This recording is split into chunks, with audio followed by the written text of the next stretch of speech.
Hello and welcome to the first concert of the season here at the Hyde Park Youth Symphony.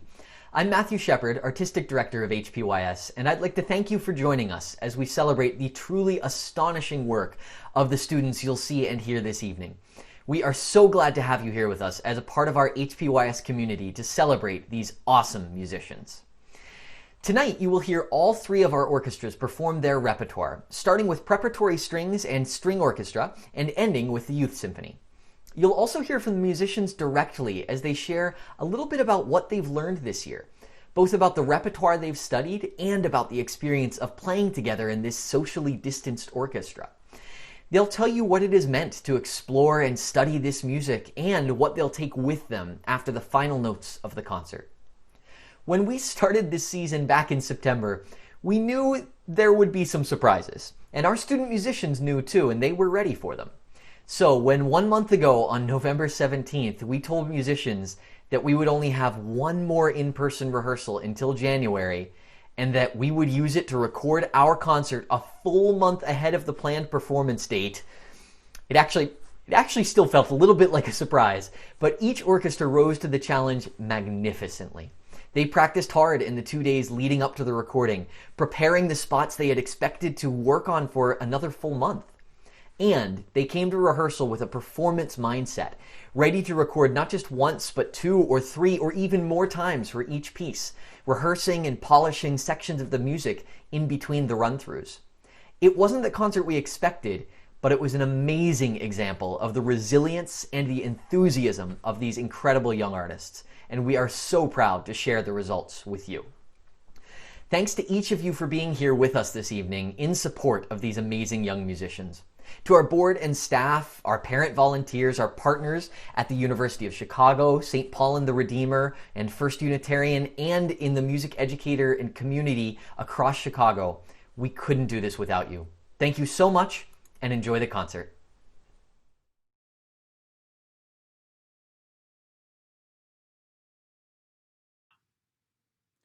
As the conductor of the Hyde Park Youth Symphony's Preparatory Strings and String Orchestra groups, as well as the executive director and most recently video producer and editor, I also want to welcome you to our Winter 2020 virtual concert presentation.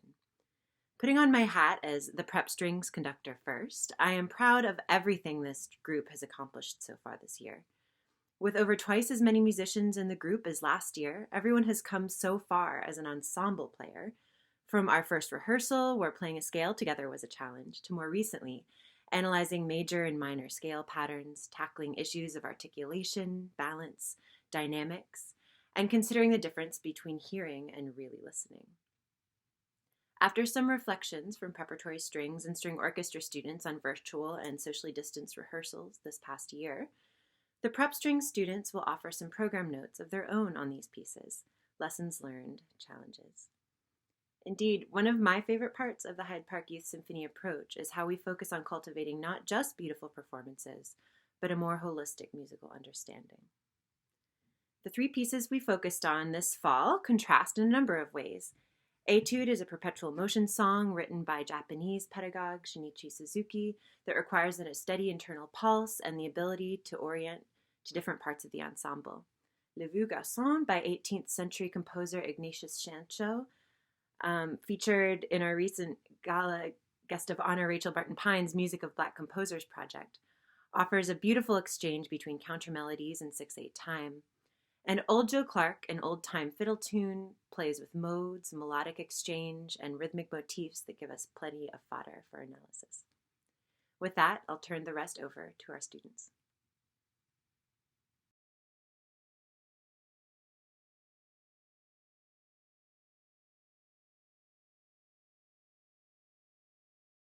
I learned that in person is much better than I thought it was, and yeah, it makes a big difference. One thing that was good was getting out the house, especially after being in school and stuff all day. It was nice to get out. I liked about socially distanced rehearsals that we were actually in person. We can actually hear each other, because when we put it on Zoom, it blacks it out. One challenge about being like together but socially distanced is that it was harder to hear the other people in your part like playing so that you could play along with them. I prefer in person just because when you play in Zoom, it can be like delayed where the sound can be off just because like, yeah, we are in different time zones. I prefer in person, but I don't have a problem with like using Zoom classes. And also, what I like about virtual is that you don't have to wear a mask because that actually gets in the way of your eyes. We're all in the same room, so we can still hear each other, but I think we're just used to being like close to each other. But other than that, I think it was really good. I really liked it. I'm happy I came back. I really, really liked going there.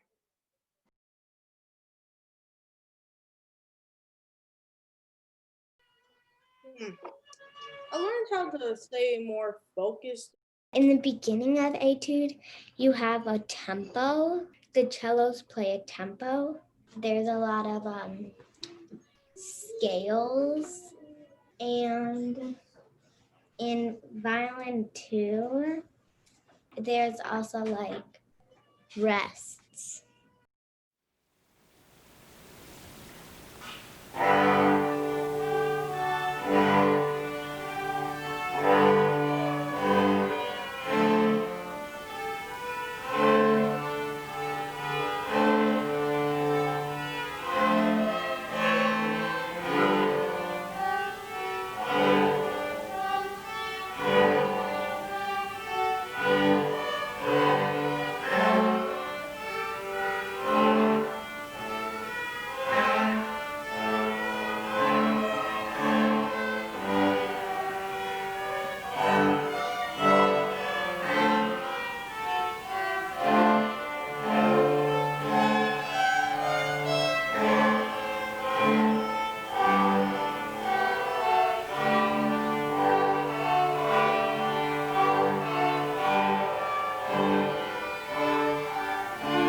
The thing that helped me in the Mugaso was reading notes. I didn't write any of the notes down. I think for Le Vu Garçon, it's about tempo. So when we're in class, we were all together in the church. I realized that piece, it's a really nice piece, but in some parts we weren't together. Some of us were going a little slower and some of us were going faster than others.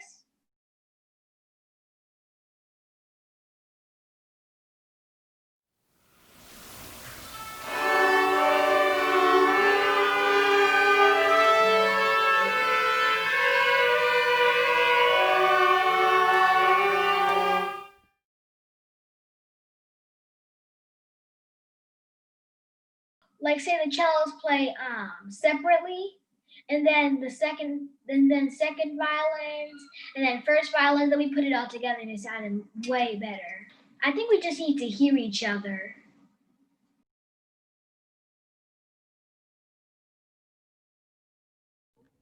Here you're not really like listening.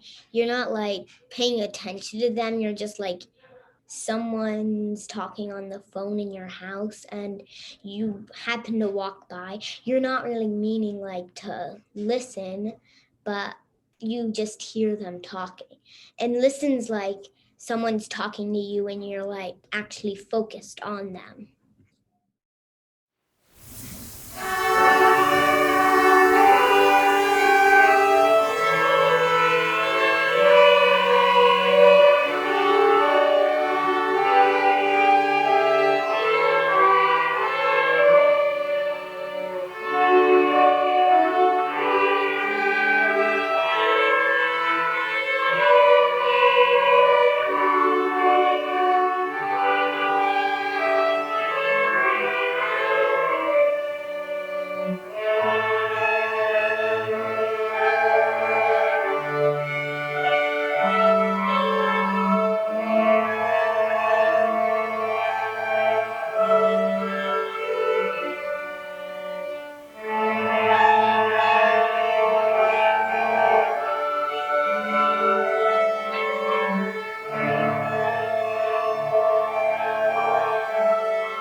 it was the first song that I had ever played in a long time that was actually on paper.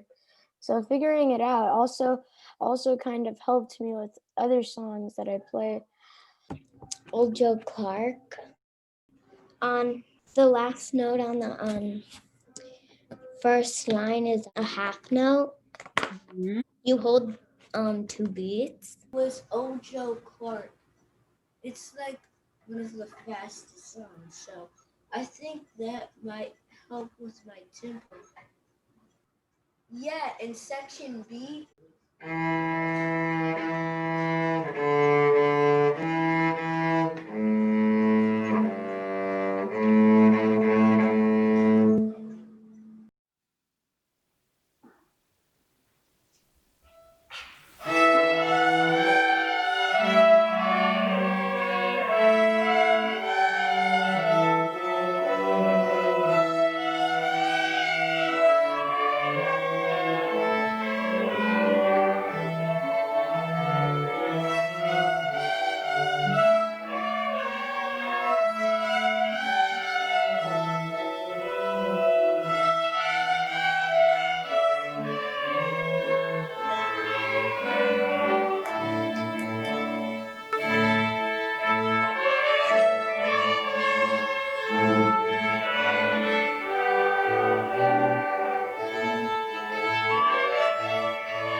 Next up are some presentations from our string orchestra group.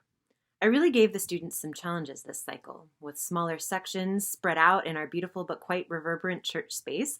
Both the crisp unison textures of our Baroque piece and the complex interwoven textures of our arrangement of Holst's Jupiter all proved a challenge. But despite the fact that we had a month less of rehearsal time than we originally planned, the string orchestra students really rose to this challenge. And I'm excited to share where we were as an ensemble in early November. Our 3 pieces contrast on a number of registers. The crispness of Vivaldi's Autumn encouraged us to achieve stark contrasts between melody and continuo parts and between terraced dynamics. The interlocking and syncopated rhythmic figures and exchange between countermelodies in our arrangement of 2 songs from Liberia and Nigeria encouraged an active awareness, not just of one's own part, but of exactly how it fit into the groove.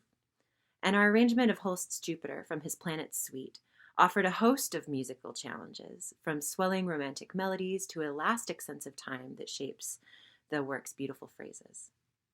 And I'll let the string orchestra musicians take it from here.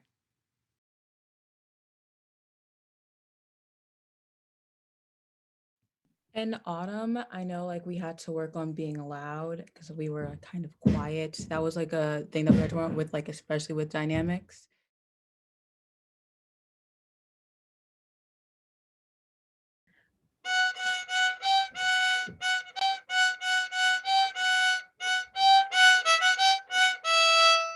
And then like if we were playing it correctly, it would be like.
With Jupiter, for me, it was harder to since everybody else was playing their sound and they were so similar. It was harder to um, basically like hear yourself or know how you sounded. Like in Jupiter, we learned how like to listen to each other, like all the complex notes and the bowings.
Each year in Youth Symphony, one of our goals is to deepen our understanding of what it means to be an ensemble player, to play together as a group of musicians working toward a unified musical understanding and presentation. Now, in a typical year, this means lots of deep listening to your stand partner, to the people around you, and to the sections across the orchestra, all while playing your own part and following the conductor. Now this year, we got to do all of those same things, but with the added challenge of being at least 6 feet apart. The big picture goals were still the same, but with this extra layer of complexity. No stand partners, players spread further apart than ever before, and sections all the way across the room. More than ever, we learned how to develop these critical listening skills needed to play in an orchestra, and how to play your part without ever losing sight of the big picture. In the Overture to Die Fledermaus, the first piece on the program, we learned not just how to play an overture, but really how to dance the overture, how to make these subtle adjustments in space and in time that make the music come alive.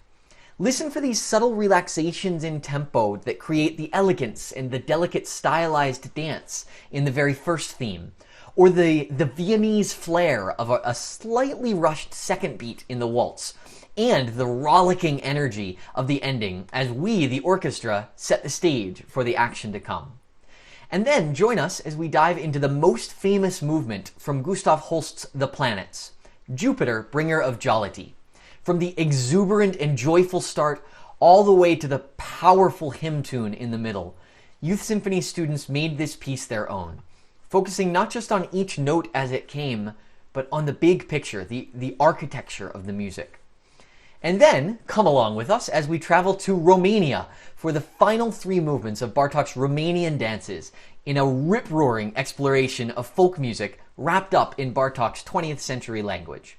And if you find yourself tempted to dance along, you'll be in good company. You might even see some Youth Symphony members moving to the music too.